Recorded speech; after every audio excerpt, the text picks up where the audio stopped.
받고 감사합니다. 우리 이 좋은 봄날, 놀러 가기 좋은 날, 쉬고 싶은 날, 이렇게 이 자리에 오셔서 복음 사역에 여러분 관심과 소명을 가지고 오신 여러분을 축복합니다. 우리 또 이렇게 토요일인데 우리 주일날, 제가 주일날 오후 같은 때 보통 교회 가서 이런 비슷한 특강들을 하는 경우가 있는데요, 다 이렇게 지친 심령들의 모습이 보여요. 굉장히 이렇게 막 부담스러운데 안 올 수는, 참석 안 할 수는 없고, 게다가 또 전도라는 주제는 더 부담스러워하세요. 그게 일반적인 모습인데 이렇게 우리 주말에 토요일날 우리 이렇게 함께 여러분 이 자리에 참석하시고, 또 제가 알기로는 유튜브인가요? 줌으로도 들으신다고 들었어요. 너무 감사하고 저에게도 큰 위로와 힘이 됩니다. 자, 성경 말씀을 한 장 읽고 우리 같이 오늘 강의를, 세미나를 시작하도록 하겠습니다. 자, 우리 잘 아는 말씀이죠. 사도행전 1장 8절 말씀 다 같이 한 목소리로 읽겠습니다. 오직 성령이 너에게 임하시면 너희가 권능을 받고 예루살렘과 온 유대와 사마리아와 땅끝까지 이르러 내 증인이 되리라 하시니라. 아멘. 자, 우리 이 말씀 너무 잘 아는 말씀이고 우리에게 중요한 그리스도인에게 주어진 사명이죠. 저는 이 말씀 이렇게 묵상을 하다가 어느 날 좀 이런 생각을 해봤어요. 이 구절에서 여러분이 가장 의미 있게 다가오는 단어가 뭡니까? 저에게도 이거 답이 있는 건 아니에요. 너무 답을 찾으려 가지 마시고요. 너무 답이 있다, 정답이 있다, 혹은 강사가 무슨 답을 원할까, 이렇게 생각하지 마시고요. 여러분들 답이 다양하게 있을 수 있어요. 어떤 분은 성령이 임하시면을 꼽는 분도 있고, 어떤 분은 땅끝까지를 꼽는 분도 있고, 증이 되리라를 고르실 분도 있을 거예요. 다양해요. 그런데 저는 이 말씀을 일단 제가 굉장히 좀 주의 깊게 봤던 단어가 있는데요, 그 뭐냐면요, 과라는 단어예요. 와라는 단어. 예루살렘과 온 유대와 사마리아와, 이 와라는 와라는 단어가 영어로는 뭘까요? 그냥 and가 되겠죠. 한 단어죠. 그리고 우리 헬라 원래 원어에서는 카이라는 단어를 씁니다. 저는 갑자기 이 단어가 어느 날 갑자기 탁 저한테 의미 있게 다가왔어요. 왜냐하면 여러분, 2000년 전에 유대인 크리스찬들, 당시에 그리스도인들은 다 유대인들이었습니다. 사도들도 다 유대인들이었어요. 수천 년 동안 하나님의 선택받은 백성으로서 율법을 지키고 구약에서부터 예언되었던 메시아와 그 이스라엘의 회복을 바라보던 그 유대인들 입장에서 이 말씀을 생각해 보세요. 지금 자기 나라 이스라엘 땅에 메시아가 임하시고 하나님의 나라가 임해서 그들이 세계 열방의 중심이 되고 가장 우뚝 솟은 나라가 돼야 되는데, 그날이 이제 임했을까? 라고 예수님께 물어본 거잖아요. 이스라엘을 회복하신 이때니까 예수님께 물어본 거예요, 제자들이. 그랬더니 예수님께서 그때는 모른다, 아버지께 맡기고, 너희는 오직 성령이 너에게 임하시면 너희 권능을 받고 예루살렘과 온 유대와 사마리아와 땅끝까지 이런 내 증인이 되리라 하신 거예요. 그게 무슨 말씀입니까? 지금 예루살렘으로 언제 다 이 하나님의 나라가, 하나님의 통치가 임할까? 예루살렘이 이제 언제 세계의 최고의 중심이 될까? 이거를 바라보던 유대인 그리스도인 제자들에게 예수님은 예루살렘을 벗어나라는 거예요. 너희가 지금 기다리고 있는 메시아, 너희가 기다리고 있는 하나님 나라가 너희가 있는 곳이 아니라 하나님께서 온 열방으로 확장시키실 것이다. 나가야 한다는 거예요. 예루살렘에 머물지 말라는 거예요. 예루살렘과 넘어가야 한다는 거예요. 온 유대, 저 갈릴리와 다른 지역까지 다 예수 그리스도라는 복음이 전파돼야 되고요. 또한 사마리아까지, 더 나아가서 이방 세계, 완전히 하나님을 모르는 세계, 도대체 율법이라고는, 성경이라고는, 하나님에 대한 경외심이라고는 전혀 기대할 수 없는 곳까지 나아가라는 거예요. 이게 선교적 부르심입니다. 자, 당시의 유대인 크리스천들도 얼마나 이게, 저는 굉장히 충격받았을 것 같아요. 어안이 벙벙했을 것 같아요. 그들은 자기가 있는 곳으로 하나님의 영광이 임하고 하나님의 능력이 임하고 은혜가 임해야 되는데, 그게 아니라 하나님은 뭐라고요? 하나님의 그 영광과 능력과 은혜를 퍼뜨리라는 거예요. 세계 열방으로 가서 그것을 알리고 전파라는 거였어요. 완전히 그들이 기대하던 것과 다른 하나님의 명령이자 약속이었습니다. 그래서 여러분 사도행전 읽어보면 이게 굉장히 힘들어요. 유대인들이 이방인들에게 복음을 전한다는 게 처음에 굉장히 좀 망설이고 선뜻 나서지 못했어요. 근데 하나님께서 계속 그들을 인도하시고 그들을 계속 하나님께서 역사하셔서 그들로 하여금 열방으로 이방으로 퍼지게 하시고 사도 바울을 하나님이 새롭게 변화시켜서 이방인 선교의 문을 여시는 모습을 사도행전에 계속 나옵니다. 계속 경계를 넘어가는 거예요. 나 혼자 편안하게, 나 혼자 안일하게, 나만 위로받고, 나만 은혜받고, 나만 사랑받고 그렇게 교제를 나누는 교회가 아니라 열방을 향해서, 세상을 향해서, 이웃을 향해서 나아가는 그리스도인과 교회로 변화시켰다는 겁니다. 이게 예수 그리스도께서 우리에게 주신 명령이고 분부이십니다. 당시의 초대교회 그리스도인들이 굉장히 이방인들에게 복음을 전한다는 것은 할례받지 않은 사람들, 율법도 지키지 않은 사람들, 인종도 다른 사람들에게 다가간다는 것 굉장히 낯선 일이었습니다. 굉장히 힘든 일이었어요. 오늘날 우리 한국 사회가 지금 탈교회 시대라고 하죠. 기독교에 대한 신뢰도가 굉장히 낮다고 그러죠. 기독교에 대한 호감도가 심지어 저 원불교보다 더 낮다고 그러나요? 원불교 우리가 기억도 못하는데 잘 이렇게 죄송합니다만 원불교 분들한테는 여기엔 안 계시겠지만 존재에 대해서 우리가 조금 잘 이렇게 생각도 못하는데 더 낮대요. 우리가 사람들에 대한 그 신뢰도나 호감도 더 낮다는 거예요. 그만큼 우리가 지금 힘든 교회의 이미지가 안 좋아지고 복음을 전하기 힘든 상황이란 말을 많이 해요. 크게는 그래요. 크게는. 그런데 초대교회 그리스도인들은 더욱더 안 좋은 상황 속에서 더욱더 그들이 가지고 있던 습관하고도 너무 다른 상황 속에서 더군다나 로마 제국하에서 박해를 받고 그들이 멸시를 받는 상황 속에서도 이 복음을 전했고 기독교가 성장했고 초기 기독교가 로마 제국을 변화시켰습니다. 오늘 우리는 그러한 이 선교의 비전을 품고 다시금 이 탈교회 시대, 교회에 대한 신뢰도와 호감도가 떨어진다고 하는 시대에 다시 복음 사역의 그 중심을 회복해야 합니다. 탈교회 시대, 선교의 가능성. 이게 우리가 다시금 그래서 탈교회 시대는요, 초기에 기독교가 주변부에 있었고 박해받았고 멸시받았던 시대와 비슷하단 말을 해요. 그래서 선교가 다시금 우리가 재발견돼야 돼요. 원래 초기 기독교인들은요, 해외 선교 나가는 분들만 선교가 아니라 모두가 선교적인 삶을 도전받았어요. 모두가 다 선교사적인 인식을 가지고 있었어요. 교회 자체가 선교하는 교회로 부름받았어요. 교회가 정말 예루살렘에만 편안히 안주하려고 하니까 하나님께서 그 교회를 흩으십니다. 그래서 사마리아로 이방 세계로 그 교회가 나가게 하셨어요. 오늘 탈교회 시대 다시금 선교를 한번 생각해 봐야 됩니다. 원래 교회가 소수자였을 때, 교회가 주변부에 있었을 때 교회는 선교적인 사명을 재발견했던 것입니다. 자, 이게 이제 제가 이런 표 잠깐 보여주고 싶지 않은데 그래도 한번 봅시다. 지금 여러분 종교인과 무종교인 비율이에요. 우리 한국 사회가 탈교회뿐만 아니라 비종교화되고 있어요. 기독교뿐만 아니라 다른 종교도 굉장히 약화되고 있고요. 근데 기독교가 좀 크긴 하죠. 또한 지금 보세요. 2098년도부터 2015년 요 어간까지는 그래도 종교가 있는 사람이 더 많았어요. 종교가 없는 사람보다. 근데 지난 10년 전부터 해서 종교 없는 사람이 더 늘어났어요. 그리고 지금은 종교 없는 사람이 훨씬 더 많아요. 이게 63% 대 37%. 그런데요, 20대 30대에 가면 이게 이 비율이 종교가 없는 사람 비율이 몇 프로인지 아십니까? 80%가 넘어요. 20대 가면 82, 3%가 돼요. 20대가 종교가 없어요. 기독교를 포함해서 아예 종교가 없는 사람들이에요. 지금 그런 시대, 비종교 시대, 탈교회 시대를 우리가 안고 있죠. 가장 최근에 나오는 예상치입니다. 자, 기독교인 비율이 숫자가 전 국민 중에서 몇 프로가 될까? 가장 최근에 우리가 표본 조사에 의하면은 한국에서 개신교 인구가 한 16.5% 정도 예상을 합니다. 2015년 통계에서는 19%였는데 지금 좀 줄었을 걸로 예상을 해요. 한 16.5%. 정확하진 않아요.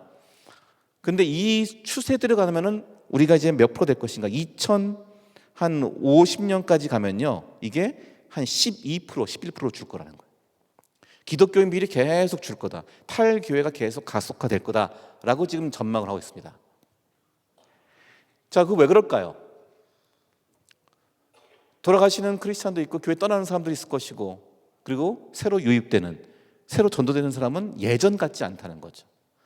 근데 과거에는 우리 전도가 잘 됐단 말이에요. 많은 사람들이 교회로 왔어요.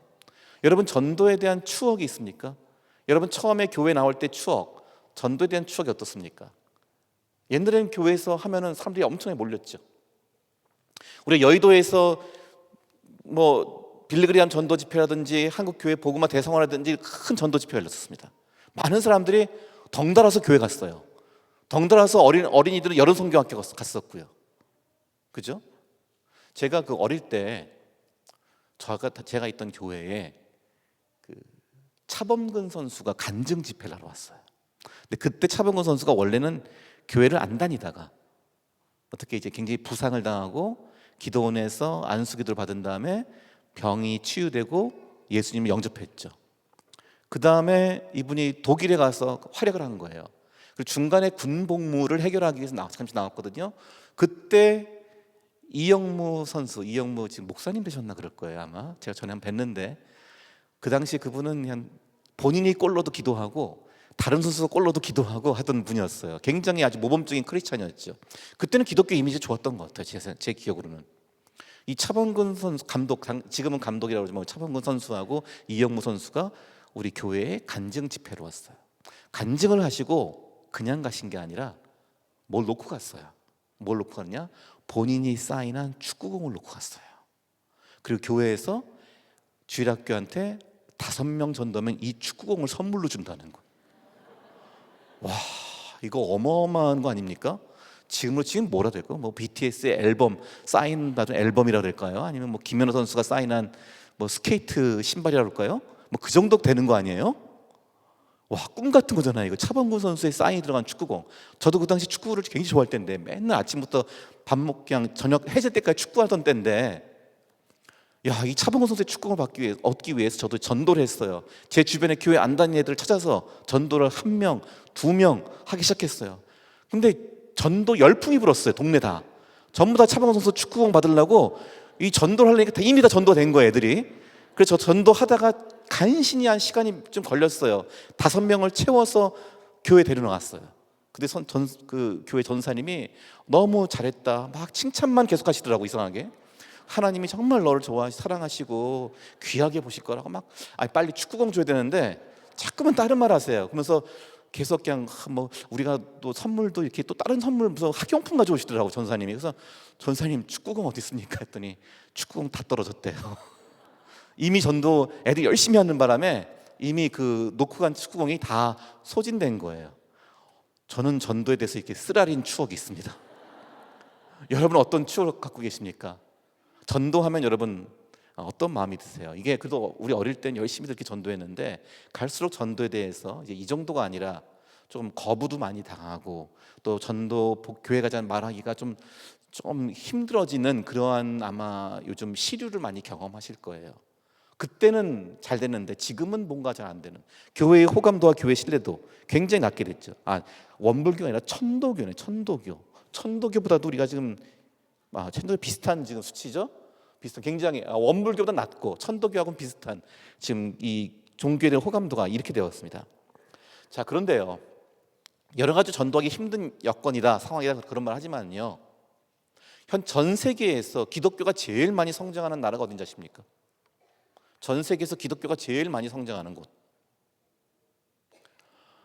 아주 통계를 정확하게 낼 수는 없지만요, 현재 우리가 인정할 수 있는 전 세계에서 기독교가 제일 성장하는 나라는요, 이란입니다. 작년에 9월에 그 로잔 세계 복음화 대회가 인천에서 열렸잖아요. 그때 그 이란에 있는 크리스찬들이 와서 간증을 하는데 정말 감동받았고 정말 큰 자극과 도전을 받았어요. 그들은 수시로 기독교인들이 모이는 곳에 경찰들이 가서 압수수색을 하고 막 그 모임 장소를 막 난장판을 만들고 막 사람들을 구금하고 데려가면 체포합니다. 그런 일이 빈번하게 일어나요. 그런 가운데서도 정말로 감사하고 긍정적으로 씩씩하게 신앙생활하는 모습들, 그런 가운데서 복음을 나눠요. 그래서 이란이 원래 79년도에 이슬람 혁명이 일어나서 그 나라가 굉장히 폐쇄적인 국가 되었죠. 그 전에도 자유로울 때도 기독교인이 몇천 명이었대, 기껏해야. 근데 지금 오히려 탄압을 받고 박해를 받고 이슬람의 통제를 받는데도 불구하고 지금 이란 기독교인들에 의하면은 굉장히 많은 기독교인이 퍼지고 있다는 거예요. 그래서 한 100만 명까지 지금 잡고 있다고 합니다. 기독교가 가장 급속도로 성장하고 있는 곳이에요. 저는 나중에 아마 중동 지역에 복음의 문이 열리고 이제 제대로 된 아마 기독교인들을 모습을 드러내면요, 하나님께서 만들어 놓으신 수많은 저는 주님의 백성들이 그곳에 있을 줄로 믿어요.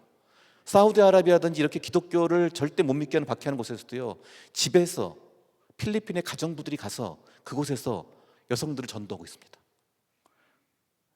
이렇게 하나님께서 오히려 박해가 있고 탄압을 받고 또한 돈이 없고 가진 게 없는데도 불구하고 복음을 전하게 하시고 복음의 능력을 이루어 가십니다.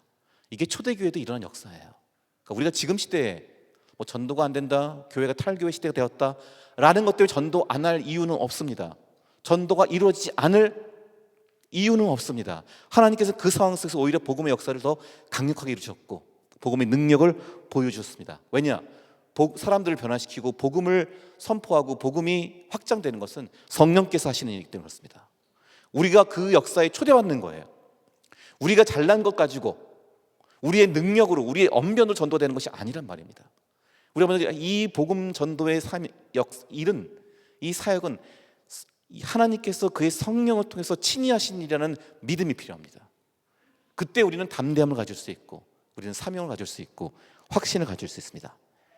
그러면 우리 한국 사회는 어떻게 복음과 다시 만날 것인가? 자, 우리 한때 우리 교회가 되게 성장했던 나라잖아요. 우리 한국 사회는요. 지금은 기독교가 많이 쇠퇴한다, 탈교다 이런 말 하지만, 자, 이러한 시기에 우리가 다시 복음 사명의 과제를 어떻게 다시 감당할 것인가? 이걸 저는 한국 사회는 어떻게 다시 복음과 만날 것인가? 자, 제가 먼저 말했듯이 우리가 선교적 가능성을 다시금 재고해야 한다고 말했습니다. 초대교회의 선교적 사명을 다시 우리 안에서 재발견하고 새롭게 우리가 동기부여를 받을 필요가 있습니다. 얼마 전에 국민일보 보니까 이런 기사가 나왔더라고요. 삶의 터전에서, 현장에서 빛과 소금이 될 것, 이런 기사가 나왔어요. 일터와 이웃 속으로 가는 선교사가 늘어난다. 선교사가 우리가 선교적 삶을 사는 것, 선교의 사명을 감당하는 것이요, 해외 선교사를 파송하고 해외 선교사를 후원하고 낙도나 오지에 멀리 가는 특별한 일만을 하는 사람들이 선교사가 아니라, 그분들은 물론 우리가 후원하고 기도하고 지지해줘야 할 중요한 역할을 감당하시죠. 그런데 우리 자신은 후원하고 파송하고 기도한 걸로 선교가 끝났다고 생각하면 안 된다는 거예요. 우리 자신도 우리가 있는 삶의 자리에서, 일터에서, 이웃과의 관계 속에서 선교적 삶을 살아야 한다는 거예요. 저는 이게 한국교회에 굉장히 중요한 우리의 사명이고, 지금 우리가 포착하고 지금 우리가 집중해야 할 이게 선교적 과제, 복음 전도의 통로라고 봅니다. 오랫동안 그 선교하면은 주로 이제 우리가 누구를 생각했냐? 안 믿는 사람들이 많은 부족, 국가, 대륙 그런 데를 가는 걸 생각했죠. 그래서 로잔 세계 복음화 대회가요, 처음에 1974년도에 열렸을 때 그때 굉장히 중요한 제안이 하나 들어왔어요. 그게 뭐냐면은 선교의 개념을 바꿔야 한다는 거였어요. 그 전까지 선교는 어떻게 했느냐? 국가나 대륙을 상대로 선교했어요. 그러니까 유럽 대륙에서 아프리카로 이렇게 대륙이나 국가, 믿지 않는 나라를 대상으로 선교한다고 생각했어요. 근데 1974년도 제1차 로잔 복음화 대회 때 발견한 게 뭐냐면요, 이제는 더 이상 국가나 대륙이 아니라 종족을 대상으로 선교해야 한다. 너희는 모든 족속으로 가서 이 종족, 믿지 않는 종족들을 찾아서 선교해야 한다 라고 제안을 한 거예요. 지금 우리가 되게 당연하게 듣죠. 미전도 종족 선교, 복음화, 굉장히 많이 듣는 말이고 익숙한 말이지만요, 이 당시에 이게 처음 나왔던 말이었어요. 미전도 종족. 그럼 미전도 종족이 어디에 있느냐를 찾아보니까 어디에 있어요? 주로 북위 10도에서 40도 사이에 다 있다는 거예요. 북위 10도에서 40도. 주로 저 10도에서 40도가 빨간 지금 색칠된 나라들이죠. 북아프리카, 이슬람이 많죠. 그리고 저 중동, 사우디아라비아 중동, 그리고 페르시아, 그다음에 인도 힌두교죠. 그리고 중국은 여전히 지금도 뭐 기독교인이 많이 있긴 하지만 그래도 여전히 사회주의 국가죠. 예, 그리고 저 밑에 동남아 쪽은 불교 국가이기도 하고요. 거기에 이제 우리나라까지 들어가 있는데 여기 조그맣게 우리 남한이 아주 이 1040 윈도우, 북위 10도에서 40도 사이에 미전도 종족 국가들이 많은 곳에서 아주 그냥 이 진주처럼 있는 나라예요. 우리나라가 이게 하나님의 큰 은혜와 축복을 받고 그 복은 사명을 받은 겁니다. 우리가 은혜는 항상 사명입니다. 자, 일본까지 있죠. 자, 여기가 가장 많은 미전도 종족들이 있는 곳이다라고 생각했어요. 그런데 여러분 한번 좀 더 살펴봅시다. 저 북위 10도, 40도 위에 있는 나라들, 대표적으로 유럽, 저기는 전도된 종족입니까? 저기는 잘 믿는 종족입니까? 전혀 아니거든요. 오히려 더 교회를 안 다녀요.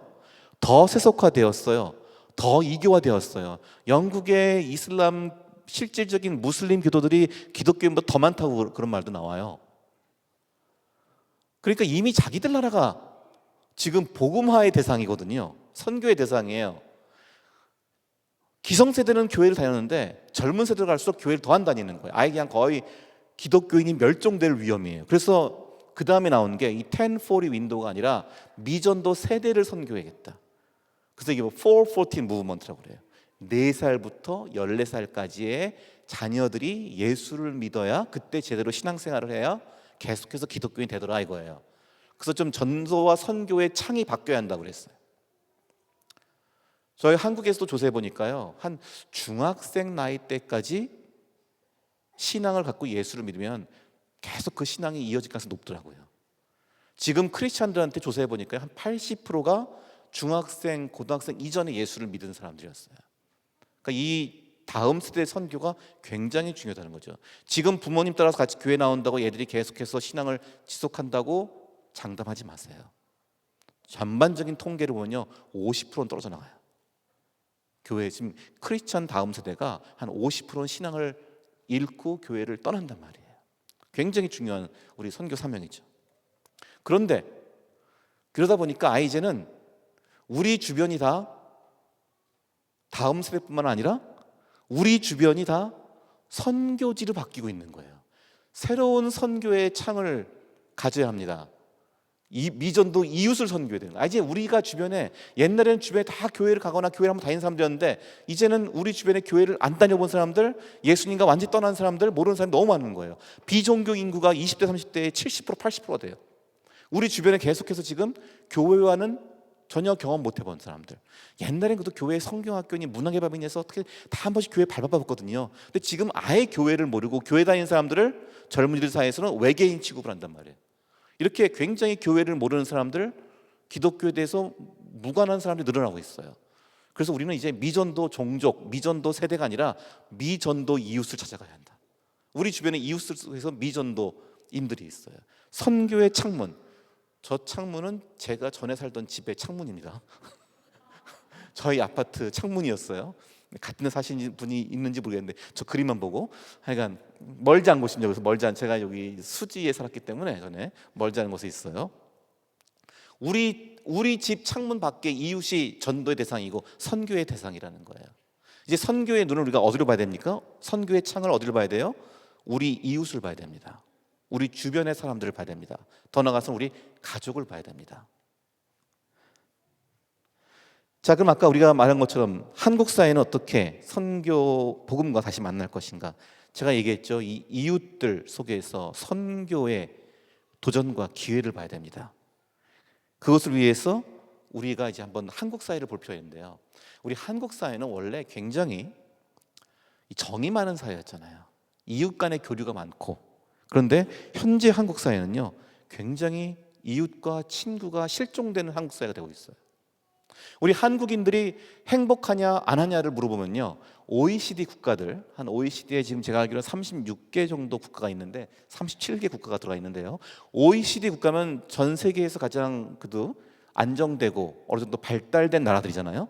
OECD 가입 국가들에게 물어봤을 때 매년 조사하는 게 있어요. Better Life Index라 해서 더 나은 삶의 지표를 조사하는 게 있습니다.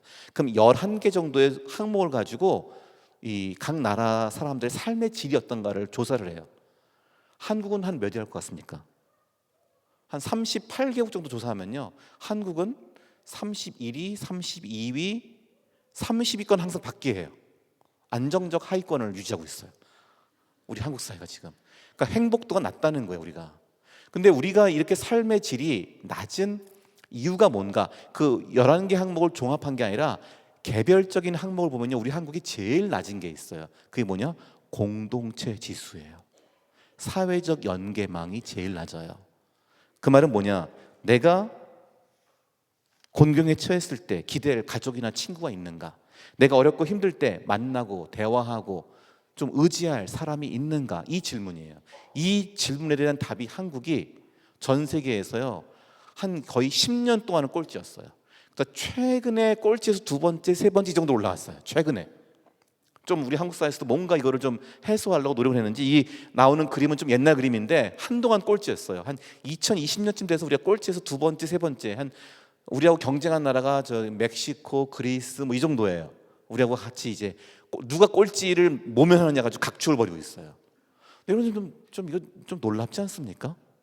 원래 우리가 전통적으로 두레, 향약, 품앗이에서 굉장히 이웃 간에 이런 상부상조가 강력한 나라였잖아요. 그런데 그 사회가 지금 굉장한 이웃이 없어지고 있고요, 사회적 관계가 다 지금 끊어지고 있고요, 고립적인 삶을 살고 있어요, 사람들이. 몇 년 전에 한국에서 굉장히 인기 있는 드라마가 있었죠. 지금도 많이 사람들이 이 드라마 그리워하는데, 응답하라 1988, 이 드라마 보셨나요? 우리가 이 드라마 나온 지가 거의 10년 되는 것 같아요. 근데 지금도 사람들이 많이 이 드라마 얘기를 해요. 이렇게 쇼츠 같은 게 많이 돌아다니고요, 이 장면들이. 사람들이 그만큼 이때의 그 기억과 추억에 젖어 있다는 거예요. 1988년도 도봉구 쌍문동에 있는 그 골목에서 살던 사람들이 서로 함께 어떻게 이웃 간에 같이 정말 가족과 같은 관계 속에서 서로 돕고 살았는가를 보여준 거죠. 그때보다 1988년도보다 지금이 우리는 경제적으로 훨씬 성장했어요. 훨씬 더 세련돼 있어요. 훨씬 더 편안한 삶을 살고 있어요. 그런데 행복하냐 물으면은 사람들이 그렇지 못하다는 거예요. 그 왜 그럴까요? 그때는 이웃이 있었단 말이에요. 옆에 친구가 있었어요. 옆에 삶의 동반자들이 있었단 말이에요. 자, 어느 집에서 새 들어 사는 집에 하수도가 터졌어요. 집에 다 지금 그 새방에 물이 들어가서 잘 수가 없습니다. 그럼 어떡합니까? 집주인 집에 같이 서로 나눠 쓰면 되는 거예요. 그냥 그게 평소에 익숙하니까. 어느 엄마가 홀로 아이를 키우는 엄마가 일당을 벌어야 되는데 일감이 들어왔어요. 근데 아이를 지금 봐야 되거든요. 그럼 어떻게 해요? 그냥 앞집에다 아이 던지고 가면 되는 거예요. 그냥 알아서 봐줘요. 공동 육아를 한단 말이에요.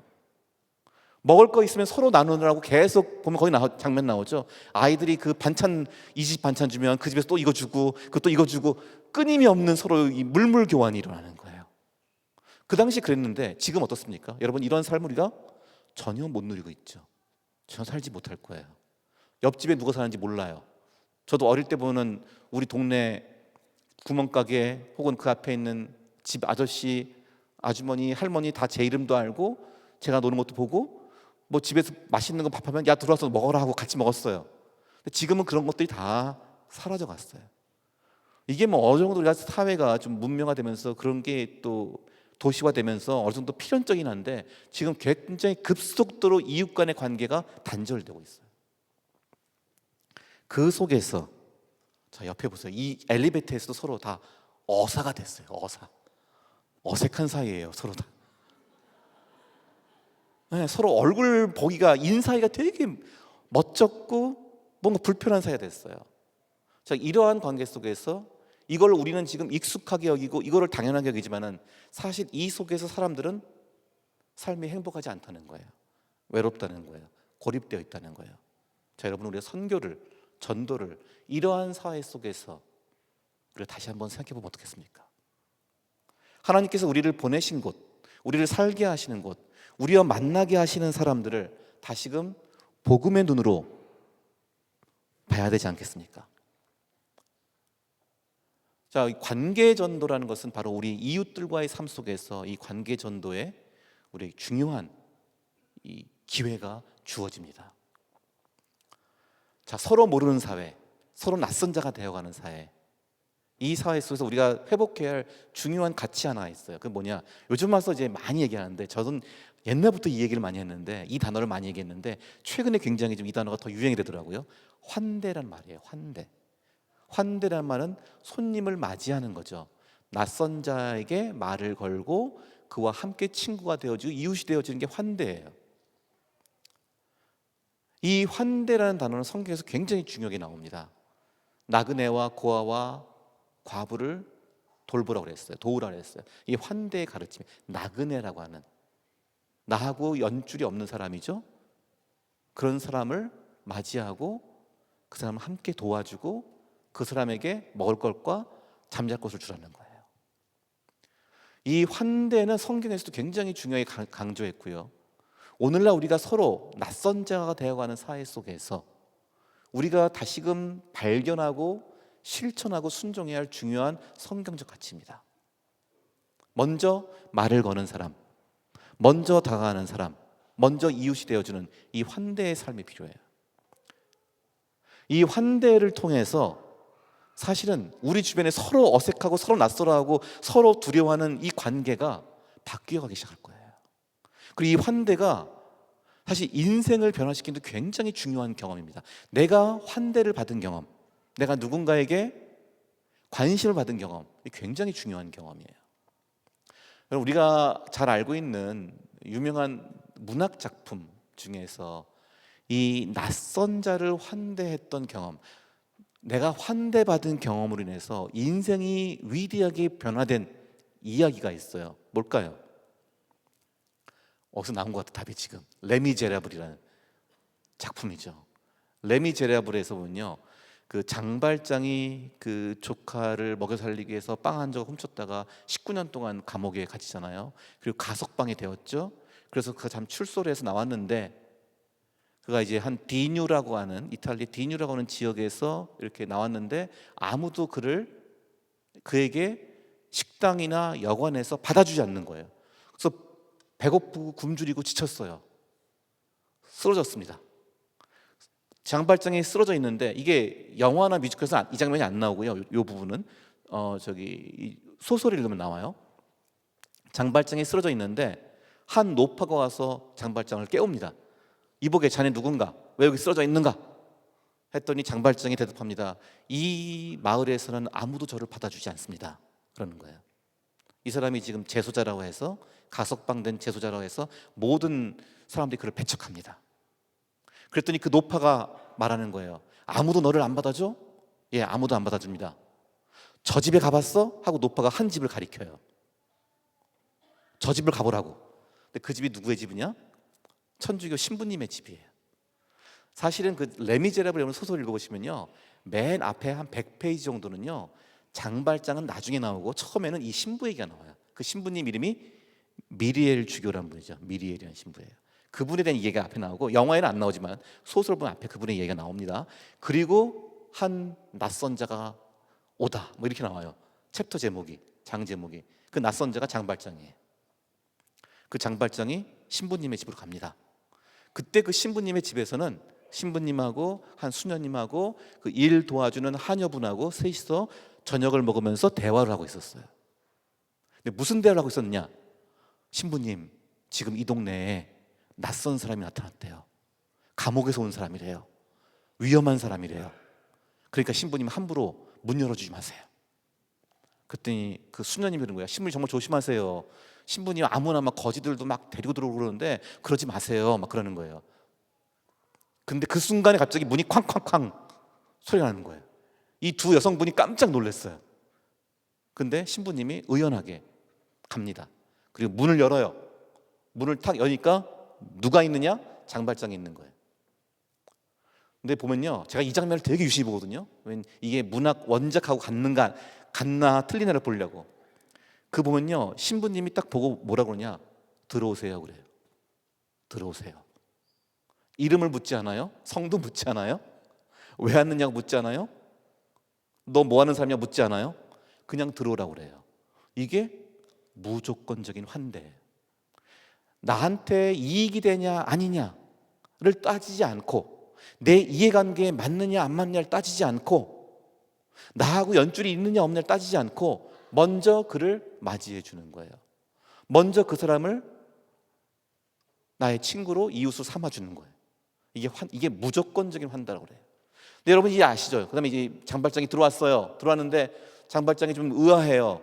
너무 이 집에서 자기를 잘해준단 말이에요 지금. 그래서 음식이 이렇게 있는데 혹시 음식을 드시겠냐, 메뉴가 이렇게 한 두 가지가 있는데 갑자기 선택권을 줘요. 선택을 하게 해요. 장바지 그것도 되게 놀랬어요.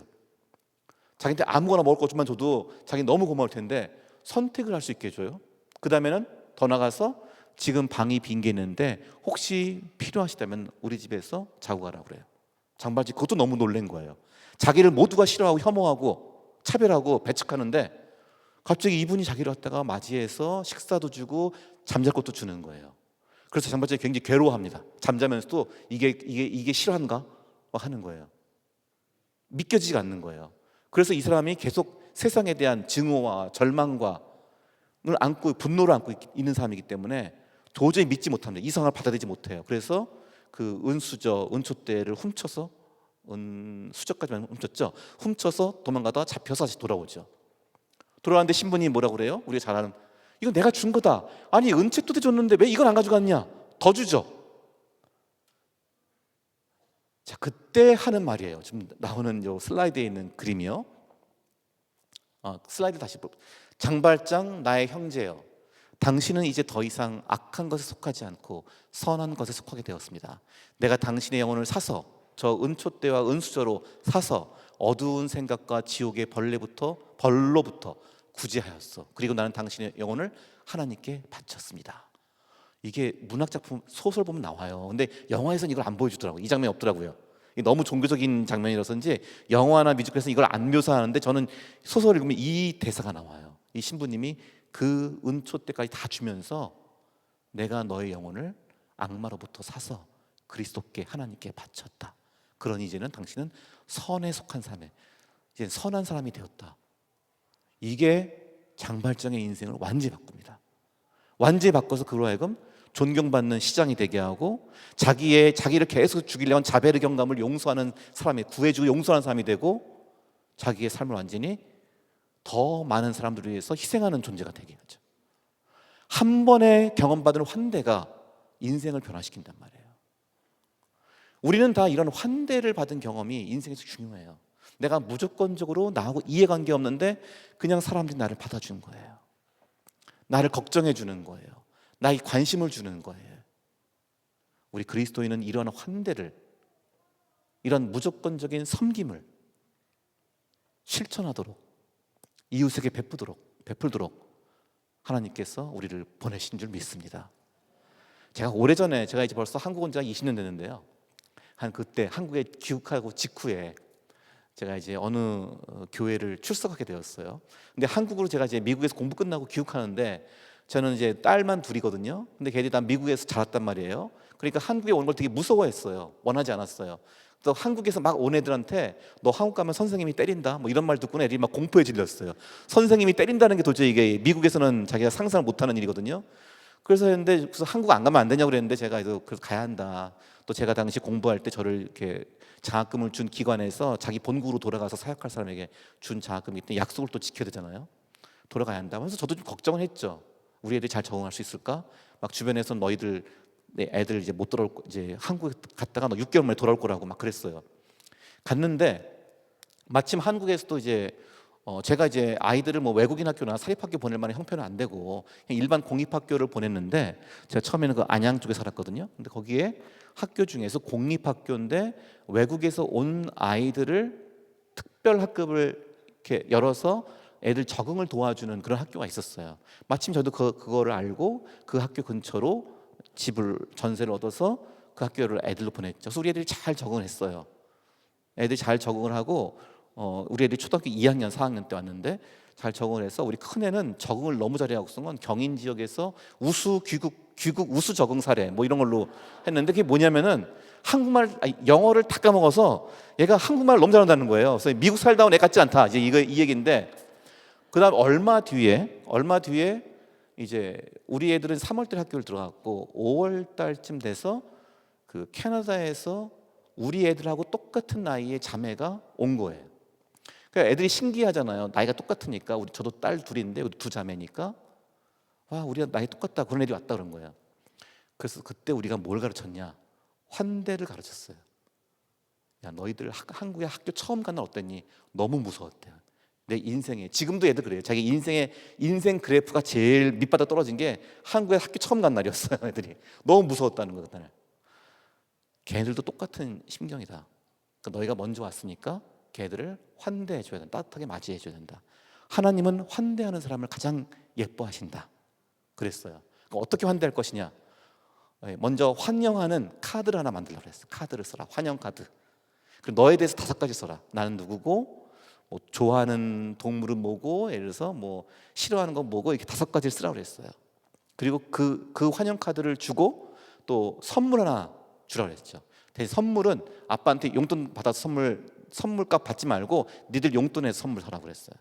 그랬더니 애들이 문방구 가서 100원짜리 반지 있죠. 그 당시 100원이, 지금은 100원이란 돈도 안 될 텐데 100원짜리 반지 끼고 한 2, 3일 지나면 떨어지는 그런 반지, 장난감 반지 있죠. 그런 걸 사서 이제 선물을 그 다음날 그대로 준 거예요. 그리고 5가지를 걔한테 똑같이 알아오라 그랬어요. 그대로 했어요. 그 주말에 그 집 어머니가 저한테 전화가 왔어요. 우리 애들이 학교 가기 너무 무서워했는데 그 집 애들 때문에 굉장히 애들이 지금 즐거워하고 좋아한다고, 너무 감사하다고. 그 다음 주에 그 두 자매가 우리 애들 따라서 교회에 왔어요. 한 번도 교회 안 다녔던 애들이었어요. 제가 처음 한국 와서 기후해서 간 교회도 감리교회입니다.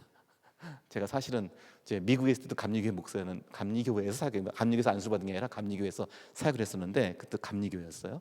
그 작은 교회였어. 우리 교회는 작은 교회였는데요. 와서 왔죠. 얘들이 한 번도 교회 안 다녔던 애들이었어요. 그리고 한 달 뒤에는 그 집 어머니가 교회를 나오기 시작했어요. 어머니는 교회를 원래 옛날에 나갔대요. 그런데 이제 한동안 교회를 안 나왔다가 딸들이 다니니까 엄마도 이제 슬슬 나오기 시작한 거예요. 이 집하고 이제 친하게 교제를 하다 보니까 이 집이 캐나다로 이민 간 집인데 아빠는 캐나다에서 일하고 엄마가 한국에서 공무원이어서 아이들을 데리고 공무원 근속 연수 채우고 아이들도 한국 경험 좀 시켜주고 한국어, 한국인 정체성 심어주려고 온 거예요. 엄마만 아이들을 데리고 온 거예요. 아빠는 캐나다에 계세요. 이민 간 집이에요. 근데 그 아버지가, 우리가 이제 좀 친해지다 보니까 그 아버지가 이민 가기 전에 한국에서 하던 일이 뭐냐면요, 한국 불교 방송국 PD였어요. 그래서 얘들이 정말 이상한 말 하는 거예요. 근데 불교 방송국 PD만 할 뿐 아니라 불교를 더 깊이 공부했대요. 그래서 불교를 가르칠 수 있는 무슨 라이센스가 있다고 그래서 이 아이들이 말하기를 Our dad is a Buddhist monk 그러는 거예요. 불교 승려 중이래요. 승려래요. 내가 잘못 들었나? But not bold. 머리는 밀지 않았다고. 빡빡 아니라고. 그래서 이런 게 누군가 했더니 요즘 법사란 말이 너무 이제 사회 국가적으로 크게 좀 쓰이는데 법사님이라는 거예요.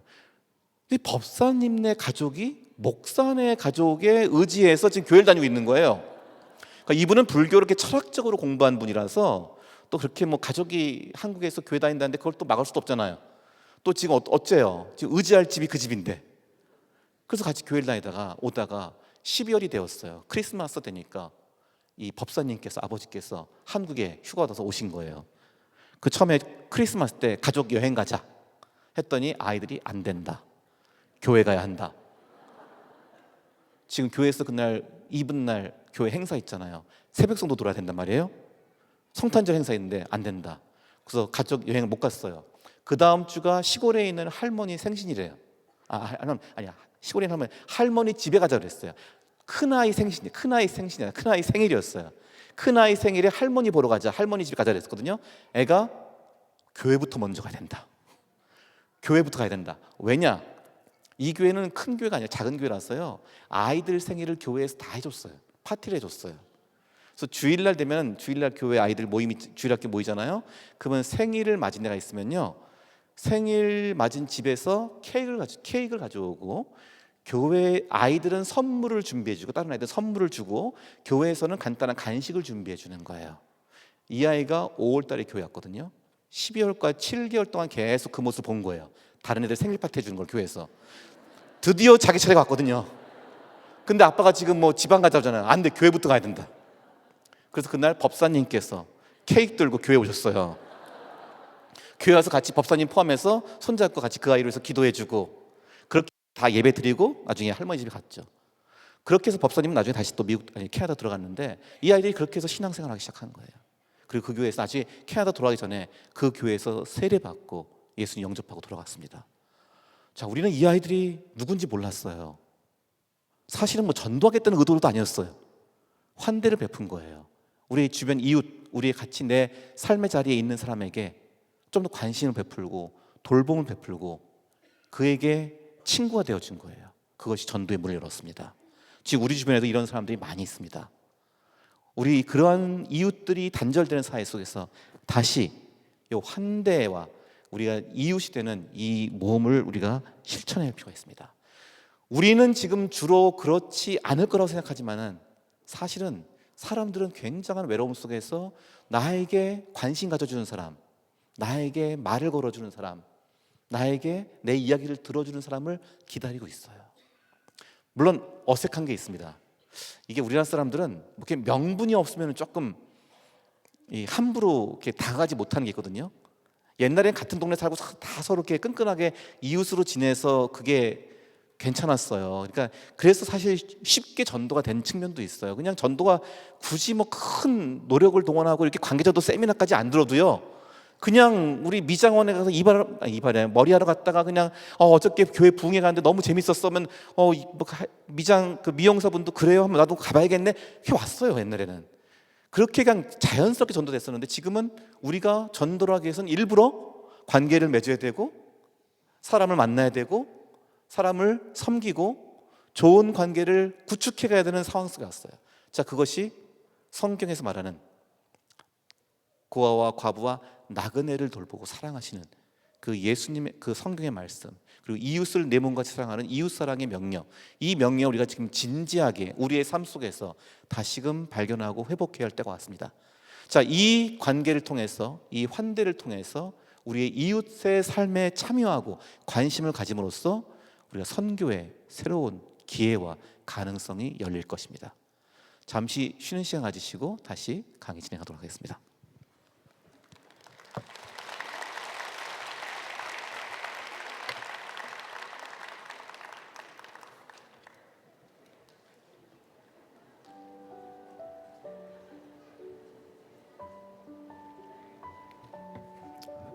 네, 잠시 쉬는 시간 갖도록 하겠습니다. 제 기준에 우측 지하 3층 지하 2층에 간식이 준비되어 있고요. 그 Q&A 질문지 작성하셔서 제출하시고 간식 받아가시면 되시겠습니다. 감사드립니다. 10분 동안 쉬는 시간 진행하겠고요. 3시 15분에 저희 두 번째 강의 시작하도록 하겠습니다.